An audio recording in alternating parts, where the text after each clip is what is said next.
Salut les investisseurs intelligents, c'est Monsieur Rodolphe, bienvenue dans cette nouvelle vidéo. Je suis vraiment très excité de vous parler de ce projet. C'est peut-être la plus belle réussite d'un de mes élèves et j'ai vraiment une très grande fierté de vous en parler aujourd'hui, puisque Pierre a réussi à dégager au bout de 1 an d'exercice en location courte durée, une rentabilité brute moyenne de 90%. Il n'y a pas de faute de frappe, il n'y a pas de faute dans le chiffre, c'est vraiment 90%. Et on va voir à la fin de la vidéo quel est le calcul. On va se mettre sur mon ordinateur et on va calculer avec le calculateur de la vraie rentabilité ce qu'il y a derrière les chiffres et comment est-ce que Pierre a fait pour se générer un revenu très confortable en plus de son revenu déjà actuel. C'est vraiment l'histoire d'une success story. Je vous en parle tout de suite. Déjà, on va parler du bien. Pierre a acheté le bien 31 220 €. Il a fait 11 200 € de travaux dedans. Alors 11 200 €, ce sont uniquement de la fourniture puisque Pierre est artisan dans la vie, donc du coup il est doué de ses mains et il a réussi à faire tous les travaux lui-même. Et aujourd'hui, il arrive à louer son appartement 3 200 € en moyenne tous les mois. Alors évidemment, c'est 3 200 € hors charge. Il le loue en location courte durée. Il a une très grosse consommation électrique et d'eau et je vais vous expliquer pourquoi juste après. C'est par rapport aux équipements qu'il a mis au sein de sa location courte durée et il loue en permanence. C'est-à-dire que l'an dernier, sur 365 jours, enfin c'est pas l'an dernier, je vous parle pas en 2018, entre juillet 2018 et juillet 2019, il a loué en moyenne 350 nuits, avec un prix moyen entre 100 et 120 € par nuit, ce qui lui a fait un rendement de une rentrée locative de 3 200 € par mois en moyenne, été comme hiver. Alors le bien en question, qu'est-ce que c'est? C'est tout simplement un double parking qui se situait au rez-de-chaussée d'un immeuble avec un accès directement par la rue et également un accès par le hall de l'immeuble. C'est une copropriété qui était très endettée et les copropriétaires ne trouvaient pas de solution pour tout simplement renflouer leurs dettes. Du coup, Pierre est arrivé et il a proposé de racheter ce local qui ne servait à rien, qui servait de débarras. Il était présenté comme un double parking, mais dès qu'on ouvrait la porte, on tombait sur un énorme poteau et on ne pouvait pas passer une voiture. Donc on pouvait passer des scooters, ce genre de choses. Le résultat, c'était plus un local utilisé comme garage ou débarras par les autres copropriétaires ou comme une cave, mais pas en tant que place de parking. Ce qui fait qu'il a pu payer un prix et en fait il a juste payé le montant de toutes les dettes des copropriétaires, des 5 copropriétaires qu'il y avait dans cette copro là, parce qu'il y avait eu des gros travaux de réfection de la toiture. Lui, il s'est proposé, c'est à 50 mètres de chez lui, il a juste à traverser le trottoir et à monter un petit peu dans la rue et il se retrouve dans cet appartement qu'il a complètement aménagé. Donc pour le passer en local à usage d'habitation, il a dû faire des démarches auprès de la mairie, il a dû déposer un permis de construire parce qu'on modifie un petit peu la façade. Il est donc passé par toutes ces étapes-là et après le conseil que je lui ai donné, c'est qu'il a équipé son logement de façon un petit peu unique. Alors évidemment, pour avoir une rentabilité aussi extrême, il a eu quand même un petit peu de chance, il a eu des avantages, Pierre. Notamment ce que je vous mets là, c'est qu'il est doué de ses mains, il a son épouse qui est très disponible puisque son épouse ne travaille pas. Et en plus, avant d'arrêter de travailler, elle était décoratrice d'intérieur. Donc ce sont des gens qui ont du goût, qui sont artisans et donc lorsqu'ils ont des travaux à faire, ils les font eux-mêmes tout simplement. Mais là où je veux vous emmener, c'est que ça va plus loin que ça. Qu'est-ce qu'il a fait Pierre? Pierre, il a mis une télé amovible déjà au plafond de la chambre. Il a mis un sauna de 9 mètres carrés et il a mis également un jacuzzi qui peut contenir 1500 litres d'eau dans lequel vous pouvez modifier la température, modifier la couleur, mettre de la musique, vous avez les bains à remous, vous avez tout.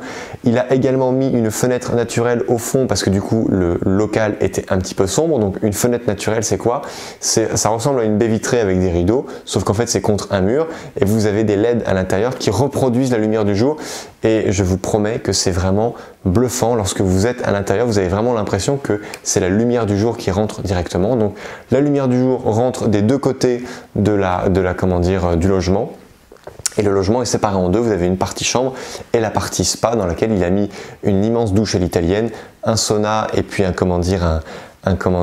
jacuzzi, pour tout ça sur une surface d'environ 30 mètres carrés et 20 mètres carrés de chambre dans lesquels en plus il a rajouté cette télé amovible qui descend du plafond. Il a rajouté également un canapé de très bonne fabrication qui peut accueillir en même temps 2 autres personnes. Donc du coup il peut louer l'ensemble pour 4 personnes. C'est un sauna pour 4 personnes, c'est un jacuzzi pour 4 personnes et il le loue beaucoup moins cher que ce qu'on louerait dans un hôtel de luxe, sauf que lorsque vous avez un jacuzzi dans un hôtel de luxe, eh bien vous devez le partager avec les autres clients de l'hôtel. Là, c'est privatif, c'est unique et c'est quelque chose qui est vraiment unique à Marseille en fait. Il a été le tout premier à faire de la location courte durée de cette façon-là. Alors moi je lui avais dit de mettre simplement peut-être un jacuzzi, de ne pas mettre un spa. Lui il a acheté sur vente privée il a fait une bonne affaire parce qu'il a acheté quelque chose de neuf à vraiment un prix pas très cher puisque il a payé son sauna 2000 €. Et un sauna en fait c'est quoi? C'est simplement une boîte en bois avec un appareil électrique, une sorte de four et des résistances. Donc en fait techniquement c'est vraiment très simple à mettre et ça ajoute vraiment, je vous garantis que lorsque vous mettez sur Airbnb dans l'annonce que vous avez un sauna et un jacuzzi au sein même de la location, ça vous rajoute vraiment une très très grosse valeur ajoutée.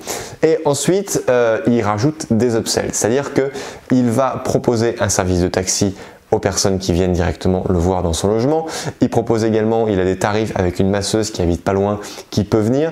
Donc comment ça se passe? Son épouse, Sophie, une semaine avant que les voyageurs arrivent, elle appelle les voyageurs, elle demande si on doit prévoir par exemple un massage dans le logement. La personne vient, elle a sa table de massage qui est pliante, tout se passe à domicile, blanchisserie, il a même rajouté des services avec pourquoi pas un coiffeur, avec de l'onglerie. Bref, c'est vraiment un service premium. Alors évidemment, il y passe beaucoup de temps, mais aujourd'hui, je sais qu'il est en train d'acheter 4 autres garages dans le même quartier autour de chez lui pour réaliser la même chose parce qu'il a découvert qu'avec la mairie c'était facile de faire le dépôt du permis de construire, de faire également toutes les démarches administratives pour le changement de destination parce que vous ne pouvez pas en principe transformer un garage en logement sauf si la mairie vous écrit noir sur blanc qu'elle vous y autorise et parce que du coup elle doit ajuster la taxe foncière, la taxe d'habitation. Ce sont tous des chiffres qu'il m'a donné et donc on va voir ensemble sur mon ordinateur, vous allez pouvoir télécharger le tableau, quels sont les chiffres de Pierre, combien est-ce qu'il arrive à se mettre dans la poche à la fin de chaque mois. A tout de suite sur mon ordinateur. Donc nous voilà sur l'ordinateur avec le calculateur.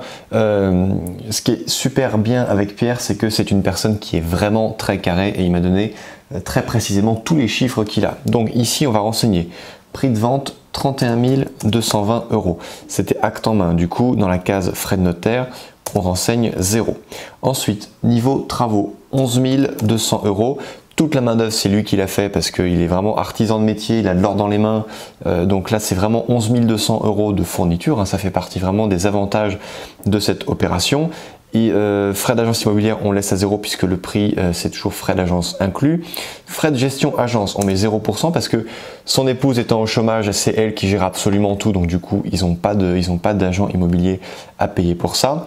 Taux d'occupation, on est plein en permanence, donc on part sur 12 mois sur 12. Intérêt d'emprunt, assurance, etc. Ça, on n'y touche pas. Sa tranche marginale d'imposition, c'est 14%. Si pour vous, c'est 30%, bah ici, vous mettez 30 et les calculs vont se faire en fonction de ça. Ça peut être 0, 14, 30, 41 ou 45. Alors, il se peut que vous soyez à 0% parce que la moitié du contribuable français est à 0% d'imposition en termes d'imposition sur le revenu. Quoi qu'il arrive, dans le cas de Pierre, il est à 14%. Provision pour travaux et frais, on va mettre 1. En principe, en location courte durée, on met toujours 2, voire plus, parce que ça demande beaucoup d'entretien, de travaux, c'est assez lourd. Sauf que là, on parle que de fourniture, parce que toute la main d'œuvre, c'est lui qui le fait. En plus, il a l'avantage d'habiter vraiment en face de son opération de location courte durée. Donc du coup, mettre 1, c'est vraiment très raisonnable. Ensuite, charge annuelle de l'immeuble, il est à 520 € par an. Taxe foncière, il m'a indiqué 360 € par an. Ça, c'était ce qu'il a payé en totalité l'an dernier. Provision pour travaux et frais d'hiver, on n'y touche pas parce que ça va venir s'incrémenter tout seul avec ce qu'on a rentré ici dans la ligne 13. Et ensuite, donc frais annexes location courte durée. Donc ici, il faut que l'on renseigne. Frais de ménage, c'est son épouse qui le fait. Lui, il fait absolument rien. Il n'a personne à payer. Électricité, le sauna et le jacuzzi, c'est très énergivore. Donc ça, il m'a dit qu'il avait environ 220 €. Et ce qui est bien, c'est que maintenant avec les compteurs Linky, il a son application sur smartphone et il sait exactement au mois la consommation électrique précise qu'il a dans cette habitation. Et en termes d'eau, il consomme beaucoup d'eau puisqu'il est à 25 € par mois d'eau. Donc du coup, ça lui fait 2 940 € de frais pour sa location courte durée.